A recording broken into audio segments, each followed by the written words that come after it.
Quando o Espírito da verdade vier, ele nos conduzirá em meio a toda a verdade. Com estas palavras, queremos desejar boas-vindas a este vídeo e dizer que o Senhor o possa abençoar. Nós estamos aqui para poder partilhar mais um vídeo, para poder partilhar mais um estudo. Lembrar que nós estamos na sequência da Trindade, Deus Pai, Deus Filho, e agora hoje estaremos a falar sobre Deus Espírito Santo. Nós havíamos dito que o termo Trindade deriva do latim, que é Trinitas, tríade, nesse caso, trinos ou então tripla, que são três. Agora, três pessoas da divindade fazem a Trindade. Então, hoje nós estaremos a falar sobre o Espírito Santo. E na questão do Espírito Santo, nós estaremos a ver alguns aspectos importantes, como quem é o Espírito Santo? Qual é a sua origem? Como se manifesta? Qual é o seu ministério? Será que o Espírito Santo tem um ministério? Então, sobre estes e outros aspectos, nós estaremos a falar hoje. Muitas são as teorias sobre o Espírito Santo, muitas são as crenças que têm sido desenvolvidas desde a época cristã até aos nossos dias. Afinal de contas, o que é que os apóstolos criam? Como era considerado o Espírito Santo no Antigo Testamento? E como é considerado o Espírito Santo desde o Novo Testamento até ao tempo atual? Será que o Espírito Santo é uma força? Será que o Espírito Santo é algo que vem de Deus? Um Espírito que se manifesta nas pessoas? Quem é, afinal de contas, o Espírito Santo? Sabe, quando nós lemos o livro de Gênesis, no capítulo 1, nos versos 1 e 2, conseguimos encontrar a descrição da criação do céu e da terra. A palavra-chave que nós encontramos ali é que o Espírito de Deus pairava sobre as águas.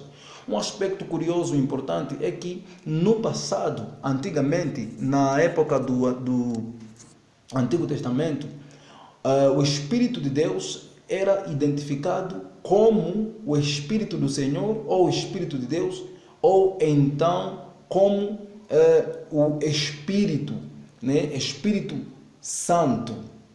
O Espírito Santo antigamente era chamado de Espírito do Senhor, era identificado como Espírito do Senhor, e nós conseguimos ver a sua manifestação de diversas maneiras, de diversas formas. E com este texto nós conseguimos ver que até na criação o Espírito Santo, que é o Deus Espírito Santo, manifestou-se e também estava dentro desta mesma obra de criação. Ele faz parte da obra de criação, como Deus. No livro de 2 de Samuel, no capítulo 23, versículo 2, diz que o Espírito de Deus fala por mim e a sua palavra está em minha língua. Foi Samuel que admitiu isso, que o Espírito de Deus, nesse caso o Espírito Santo, fala por ele e que a palavra do Espírito Santo estava sobre a sua língua. Ele reconheceu que o Espírito Santo estava sobre ele. Então, no Salmos 51, versos 11, conseguimos ler o seguinte: Davi disse: não me lances fora da tua presença e não retire de mim o teu Espírito Santo.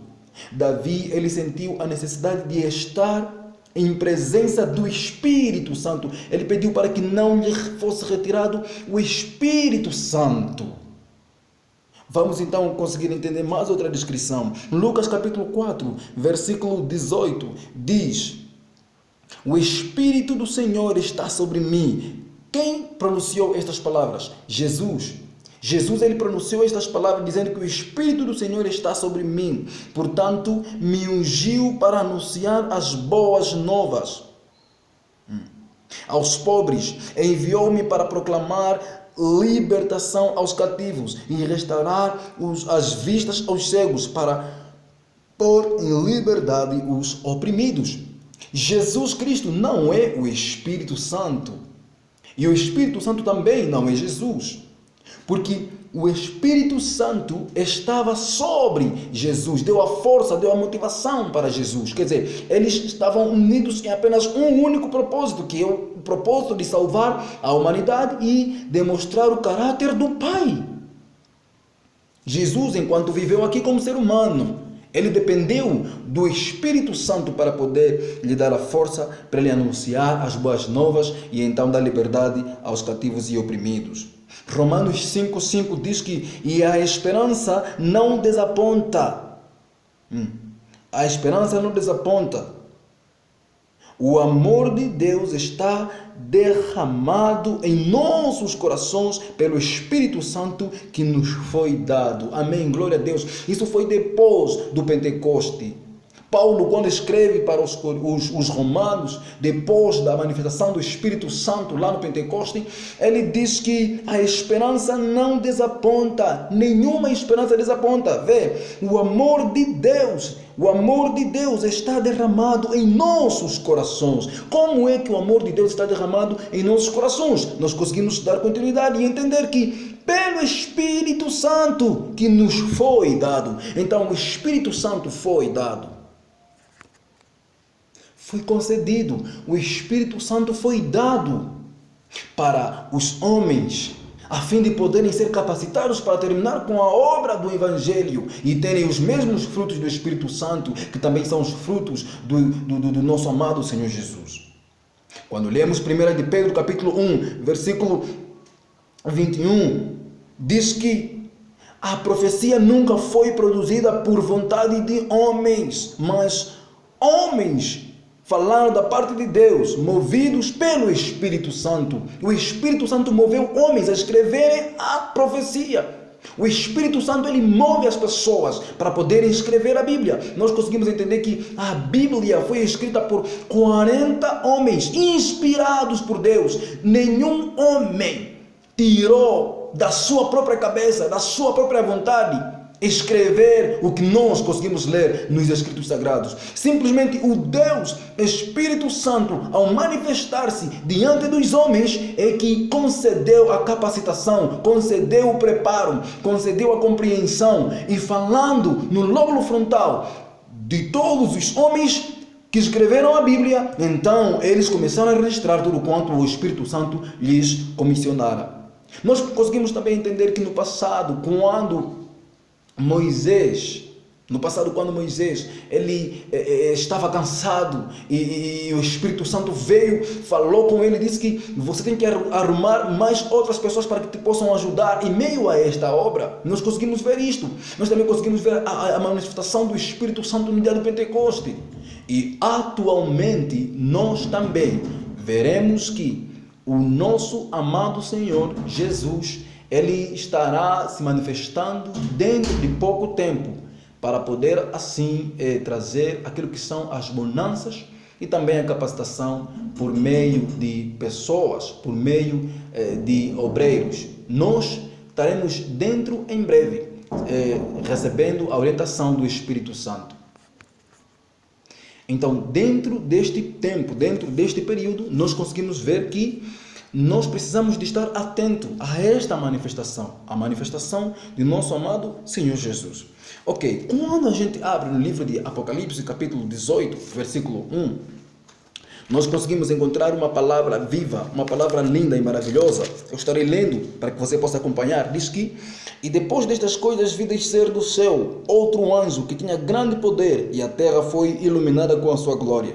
E clamou fortemente com grande voz, dizendo: caiu, caiu a Babilônia, e se tornou morada de demônios, e covil de todo espírito imundo, e esconderijo de toda a ave imunda. Versículo 3 diz que: porque todas as nações beberam do vinho da ira da sua fornicação, e os reis da terra se fornicaram com ela, e os moradores da terra se enriqueceram com a abundância da sua delícia. Versículo 4: e ouvi outra voz do céu que dizia: sai dela, povo meu, para que não sejas participantes dos seus pecados e para que não incorras as suas pragas. Então é esta a orientação que o Senhor nos dá. O anjo que haverá de se manifestar de uma maneira superabundante e gloriosa estará trazendo a manifestação do Espírito Santo, para que possa trazer esclarecimento diante das pessoas de que o Deus Espírito Santo não deve ser ignorado, mas sim deve ser aceito nos nossos corações. Devemos receber e negar a teoria que vem dizer que o Espírito Santo é apenas uma força ou apenas uma energia que nos motiva a sermos bons.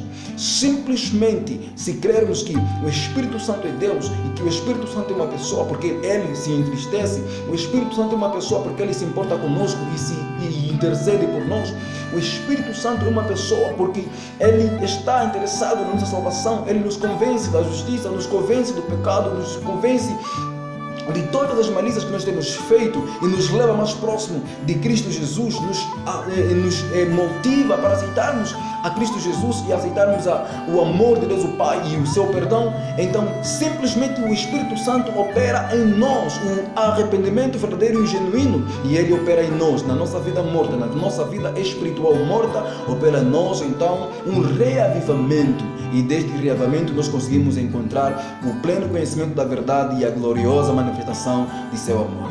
Que o Senhor nos dê a paz, que o Senhor nos possa abençoar, e que nosso apelo estende-se para que o Espírito Santo, tal como nós aprendemos, Ele é um Deus pessoal, e que nós possamos aceitá-lo como um Deus pessoal, e que também devemos rejeitar as teorias espíritas que vêm tentar trazer que o Espírito Santo se manifesta de uma maneira como se fosse um vento e traz línguas estranhas. Devemos rejeitar este tipo de ensinamento e orar para que o derramamento da chuva seródia seja frequente, que o derramamento da chuva seródia seja já, para que assim o Evangelho possa ser terminado com a capacitação desse mesmo Espírito.